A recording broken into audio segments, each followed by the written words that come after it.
اس بات کا الزام عائد کیا گیا تھا جنرل فیض حمید صاحب پر کہ انہوں نے جو ہے وہ زمین پر قبضے کے لیے جو دھاوا بولا ان کی رہائش گاہ پر اور سوسائٹی کے دفتر پر، جہاں پر یہ جو ہے معیز احمد خان ان کے اہل خانہ کو اغوا کیا گیا۔ اس غیر قانونی چھاپے میں ان کے گھر سے قیمتی سامان اور سوسائٹی کا ریکارڈ چوری کیا گیا۔ یہ بات بھی جو ہے اسی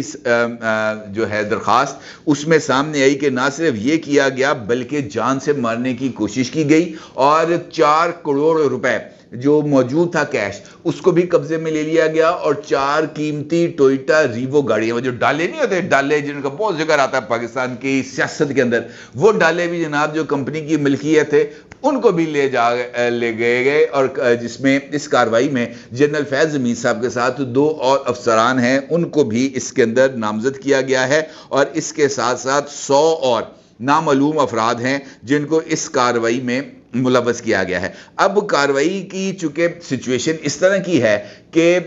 جنرل فیض حمید صاحب کا نام آ رہا ہے بار بار، تو جیسے ہی اس کاروائی کا آغاز ہوتا ہے تو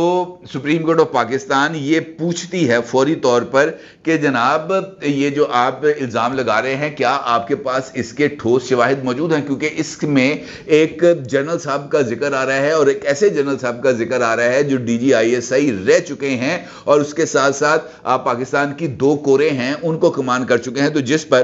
کنور معیز احمد خان صاحب نے یہ بتایا کہ جناب اس کا ڈیجیٹل ایویڈنس موجود ہے، اور اس کا مطلب یہ ہے کہ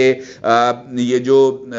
معاملات ہیں یہ آگے چلیں گے۔ پھر ان سے سوال ہوا کہ جناب یہ جو کاروائی ہے، یہ جو ابھی آپ نے جو درخواست دی ہے جنرل فیض حمید کے خلاف، اس کاروائی کو آپ خود چلائیں گے یا آپ نے کوئی وکیل کیا ہے؟ انہوں نے کہا جناب میں نے اب وکیل کر لیا ہے، اور اس کو ہمیں مختصر سا ٹائم چاہیے تاکہ ہم اس کاروائی کو ذرا ریگولیٹ کر سکیں۔ تو قاضی صاحب نے کہا کہ جناب کوئی ٹائم نہیں ملے گا، آپ کو مختصر سا آدھا پونے گھنٹے کا ٹائم دے دیتے ہیں، آپ اس کے اندر جو باتیں کرنی ہیں وکیل کو جس طریقے سے بریف کرنا ہے وہ بریف کر دیں، تاکہ اس کے بعد پھر آگے کاروائی بڑھے۔ سماعت کے دوران چیف جسٹس نے درخواست گزار سے مکالمہ کرتے ہوئے ریمارکس دیے کہ آپ نے درخواست میں سنگین الزامات عائد کیے ہیں، اور ان الزامات کے لیے جو تیاری ہے وہ آپ کر لیں، کیونکہ ان الزامات کو آپ کو ثابت بھی کرنا پڑے گا۔ جیسے پھر وقفہ ہوتا ہے، وقفے کے بعد آدھے گھنٹے کے بعد کاروائی کا آغاز ہوتا ہے، تو پھر یہ بات بتائی جاتی ہے، عدالت کے روبرو پورے واقعے کو سنایا جاتا ہے، اور بتایا جاتا ہے کہ 12 مئی 2017 کو جنرل فیض حمید کے حکم پر ان کے گھر اور دفتر پر چھاپا مارا گیا، معیز احمد خان ان کے اہل خانہ کو اغوا کیا گیا۔ اس غیر قانونی چھاپے میں ان کے گھر سے قیمتی سامان اور سوسائٹی کا ریکارڈ چوری کیا گیا، اور اس درخواست میں کاروائی کی استدعا کی گئی ہے جنرل فیض حمید اور ان کے بھائی کے خلاف۔ اس پر چیف جسٹس نے استفسار کیا کہ کیا سپریم کورٹ نے اس معاملے پر کوئی نوٹس لیا، جس پر وکیل نے جواب دیا کہ سپریم کورٹ نے براہ راست تو کوئی کاروائی نہیں کی، وزارت دفاع انکوائری کی مجاز ہے۔ پھر چیف جسٹس نے پوچھا کہ زائدہ نامی خاتون کی درخواست بھی زیر التوا ہے، جس پر ان کو بتایا گیا کہ جناب زائدہ نامی خاتون کا جو ہے وہ اب انتقال ہو چکا ہے۔ پھر یہ بات بتائی گئی کہ جناب جیسے یہ کیس آرٹیکل 184(3) کے تحت دائر ہوا تھا، تو اس وقت کے جو چیف جسٹس ہے جسٹس ثاقب نثار، انہوں نے فریقین کو 6 اور 15 نومبر 2018 کو چیمبر میں طلب کیا اور کیس چلایا۔ قاضی صاحب نے کہا رکو، ادھر رکو ذرا، کیا کہا؟ ریپیٹ کریں۔ انہوں نے کہا جناب ہمیں بلایا گیا 6 اور 15 نومبر 2018 کو، اور چیمبر کے اندر اس کیس کی سماعت کی گئی، جس پر چیف جسٹس آف پاکستان نے سوال کیا کہ کیا چیف جسٹس چیمبر میں اکیلے سنگل جج کے طور پر فریقین کو طلب کر کے کیس چلا سکتا ہے، جبکہ کیس میں چیف جسٹس ثاقب نثار نے خود FIA پولیس اور CTD وغیرہ کو نوٹس کیا ہو۔ اس پر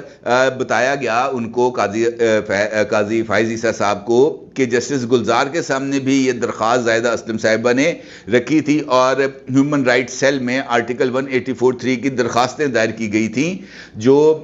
اس وقت آپ کے سامنے ہیں۔ اس پر چیف جسٹس نے استفسار کیا کہ سپریم کورٹ کے نام پر HR سیل میں درخواست کوئی کیسے لکھ سکتا ہے؟ اطہر من اللہ صاحب نے اس پر ریمارکس دیے کہ ہیومن رائٹ سیل اور سپریم کورٹ میں فرق ہے، اور اسلام آباد ہائی کورٹ میں اپنے فیصلے میں قرار دیا تھا کہ سپریم کورٹ کے اندر یہ جو ہیومن رائٹ سیل ہے یہ غیر قانونی ہے، اس کی کوئی ویلیو نہیں ہے۔ اس پر سماعت کیسے کر سکتے ہیں چیف جسٹس؟ لہٰذا اس کارروائی کو بھی جو ثاقب نثار صاحب نے کی تھی ان کو بتایا گیا کہ ثاقب نثار صاحب کی یہ جو کارروائی تھی یہ غیر قانونی تھی، اس کو کالا دم قرار دیا جاتا ہے۔ تو اس کا مطلب یہ ہے جناب کہ یہ جو چیزیں چل رہی تھیں یہ ثاقب نثار صاحب کے دور میں یہ بہت ہی زیادہ حیران کن تھی، کیونکہ یہ جو آپ نیوز نیٹ ورک ہے یہ صرف اکیلا کلا پروجیکٹ نہیں تھا کمپنی سرکار کا، اس کے علاوہ بول نیوز بھی ایک ایسا ہی پروجیکٹ تھا، اے آر وائی بھی ایک ایسا ہی پروجیکٹ تھا۔ اس کا مطلب یہ ہے کہ میڈیا کو خاص طور پر استعمال کیا گیا نواز شریف حکومت کو گرانے کے لیے، اور پاکستان کی جو ساری کی ساری سینئر لیڈرشپ ہے اس کو چور، ڈاکو اور کرپٹ قرار دینے کے لیے، تاکہ پروجیکٹ عمران خان کو جو ہے وہ نرش کیا جائے، اس کو تقویت پہنچائی جائے، اور یہ بات باور کرانے کی لوگوں کے ذہنوں میں، خاص طور پر نوجوانوں کے ذہنوں میں بھرپور طریقے سے اس زہر کو انڈیلا جائے کہ جناب عمران خان ہی واحد امید ہے، آخری سہارا عمران خان ہے، اگر یہ سہارا بھی نہیں ہوگا تو پھر پاکستان کا کوئی مستقبل نہیں ہے۔ اور پھر یہ جو آلٹرنیٹو پولیٹیکل لیڈرشپ کو ڈیولپ کیا گیا وہ سارے کا سارا چوری کے پیسے، لوٹ کے پیسے، دھاندلی کے پیسے، بلیک میلنگ کے پیسے کے ساتھ میڈیا کے یہ جو 5th جنریشن وارفیئر ہے اس کو چلایا گیا۔ نہ صرف یہ جو ہے الیکٹرانک میڈیا بلکہ پرنٹ میڈیا میں بھی ایسی پنیریاں لگائی گئیں، اور ڈیجیٹل میڈیا پر تو طوفان بدتمیزی کو پروان چڑھایا گیا، اور اس کے لیے بھی اربوں روپے میرے اور آپ کے ٹیکس کے جمع کرائے گئے پیسوں سے خرچ کیے گئے۔ کس لیے؟ تاکہ کسی کی ایگو کو سیٹسفائی کیا جا سکے۔ یار یہ کیا نظام تھا، یہ کیا ایسا جو ہے وہ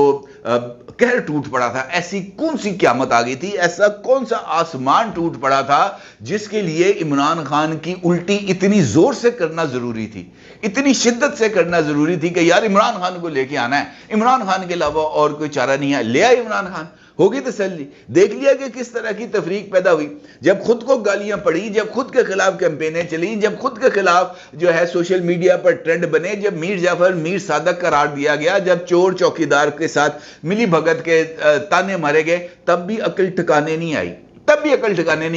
تب بھی اپنے اس اثاثے کو بچانے کی کوشش کی گئی، اس وقت بھی بچانے کی کوشش کی گئی، اور آج تک اسی اثاثے کو بچانے کی کوشش کی جا رہی ہے۔ کیوں بھائی؟ کیوں؟ کیا وجہ بن گئی؟ آپ نے 3.5 سال دیکھ لیا اقتدار میں رکھ کے کہ بندے کے پاس نہ کوئی عقل ہے، نہ کوئی ویژن ہے، نہ کوئی نالج ہے، ڈفر ہے، نالائق ہے، لیکن اس کے باوجود بھی نہیں بھائی، ہمارے ابھی تک ایگو سیٹسفائی نہیں ہوئی، ہم نے یہاں پر وہ زہر گولنا ہے، ایسی فصل اگانی ہے زہر کی اور نفرت کی جو پورے کے پورے سسٹم کو تباہ برباد کر دے۔ بھائی اس کے بعد کیا کریں گے؟ چلیں 1 مرتبہ نہیں، 2 مرتبہ نہیں، 3 مرتبہ ہی آپ عمران خان کو لے آئیں گے اقتدار میں، نتیجہ کیا آئے گا؟ 0 0 جمع 0 برابر 0 0 ضرب 0 برابر 0 0 مائنس 0 برابر 0، یہ 0 ہی آپ کا نتیجہ ہے، یہ 0 ہی آپ کا انجام ہے۔ لہذا اس انجام سے بچیں۔ یہ جو کارروائیاں آج ہو رہی ہیں، اس کارروائی کو خود وزارت دفاع کے لیول پر ایڈریس ہونا چاہیے تھا، جنرل فیض حمید کے راستے میں رکاوٹ ڈالنی چاہیے تھی۔ یہ تمام ادارے اس وقت سوئے ہوئے تھے جب یہ جو ہیں جنرل فیض حمید صاحب جسٹس شوکت صدیقی صاحب کے پاس جاتے ہیں اور ان سے کہتے ہیں کہ جناب یہ جو نواز شریف ہے اس کو ضمانت نہیں ملنی چاہیے، ضمانت ملی تو ہماری 5 سال کی محنت جو ہے برباد چلی جائے گی۔ اور اس بات کا اشارہ دینے پر شوکت صدیقی صاحب جو ہے وہ اپنے عہدے سے ہاتھ دھو بیٹھتے ہیں اور آج بھی درخواستیں دے رہے ہیں، اس لمحے تک بھی درخواستیں دے رہے ہیں کہ یار اللہ کا واسطہ کم از کم مجھے انصاف تو دے دو، اور کچھ نہیں چاہیے، نہ نوکری کی بحالی چاہیے، نہ کوئی پرکس اینڈ پریویلیجز کی جو ہے وہ ریکوری چاہیے، صرف اس بات کی ریکوائرمنٹ ہے کہ یار میری جو ساکھ ہے، میری جو عزت ہے، اس پر جو داغ لگا ہے کم از کم اس کو ہی مٹا دو۔ لیکن نہیں سننے کے لیے کوئی روادار۔ اس کے بعد ابصار عالم، زندہ جاوید مثال، کس طریقے سے ان کو ٹارچر کیا گیا، ان کے بیٹے پر اٹیک کیا گیا، ان کو گولی ماری گئی، اس کے بعد ان کا نام لینے پر پابندی لگائی گئی، ابصار عالم پر پابندی لگائی گئی کہ میڈیا چینل پر کوئی اس کو نوکری نہیں دے گا، کوئی چینل جو ہے اس کو اپنے سامنے نہیں لائے گا، کوئی بطور اینالسٹ نہیں بٹھائے گا۔ کیا نتیجہ نکلا؟ آج اب سہر عالم آپ کو نظر آ رہا ہے، آج نصرت جاوید آپ کو نظر آ رہا ہے، آج طلعت حسین آپ کو نظر آ رہا ہے، سب لوگ آج میڈیا پہ بیٹھے ہیں، مطیع اللہ جان آپ کو نظر آ رہا ہے. بھائی کیا کریں گے آپ؟ کیا اس طریقے سے جو مخالفانہ آوازیں ہیں ان کو دبا کر جو نتائج ہیں وہ حاصل کیے جا سکتے ہیں؟ میرا نہیں خیال ایسا ہو سکتا ہے. بہتر یہ ہے کہ سبق سیکھیں. سویلین جو رول ہے یا سویلین بالادستی ہے، اگر آپ جمہوریت کے واقعی اس نظام کو پسند کرتے ہیں، یا تو طے کر لینا کہ جناب ہمیں وفاقی پارلیمانی نظام نہیں چاہیے، ہمیں پریزیڈنشل رول آف سسٹم جو ہے وہ ہمیں سوٹ کرتا ہے، تو بھائی اس طرف لے آئیں، لیکن کسی ایک طرف لے جائیں تو صحیح. یہ کیا بات ہوئی؟ آدھا تیتر آدھا بٹیر. اس طریقے سے تو نظام نہیں چلتے، اس طریقے سے تو مملکتیں نہیں چلتی. پیرلل سسٹم کے اوپر کبھی بھی جو پائیدار ترقی کی بنیادوں کو استوار نہیں کیا جا سکتا. آدھا تیتر آدھا بٹیر نہیں چلے گا. اگر پارلیمانی نظام میں ہی بقا کو سمجھا جاتا ہے تو پھر جو عوام کا اجتماعی شعور ہے اس کو عزت دینی پڑے گی، اور اس کے بعد انتخابات کرائیں، چاہے عمران خان جیتے، چاہے نواز شریف جیتے، چاہے زرداری جیتے، جو مرضی جیتے، اس کو صدق کے دل سے تسلیم کریں، اس کے راستے میں رکاوٹیں نہ ڈالیں. 5 سال کے بعد میری اور آپ کی عدالت میں اس کو کٹہرے میں آ کر کھڑا ہونا چاہیے. کسی طرح کا کوئی پروجیکٹ نہیں، کسی طرح کی کوئی لوٹ کھسوٹ نہیں، کسی طرح کی کوئی 2 نمبری نہیں. یہی ایک پیمانہ ہے جس پہ چلا جا سکتا ہے. ادروائز آپ نیوز جیسی اور جنرل فیض حمید جیسی مثالیں ہمارے سامنے موجود ہیں، اور شرمندگی ہے اس کے علاوہ اور کچھ بھی نہیں. اپنی رائے کو ضرور اظہار کیجیے گا. آپ کو بہت شکریہ. اللہ حافظ.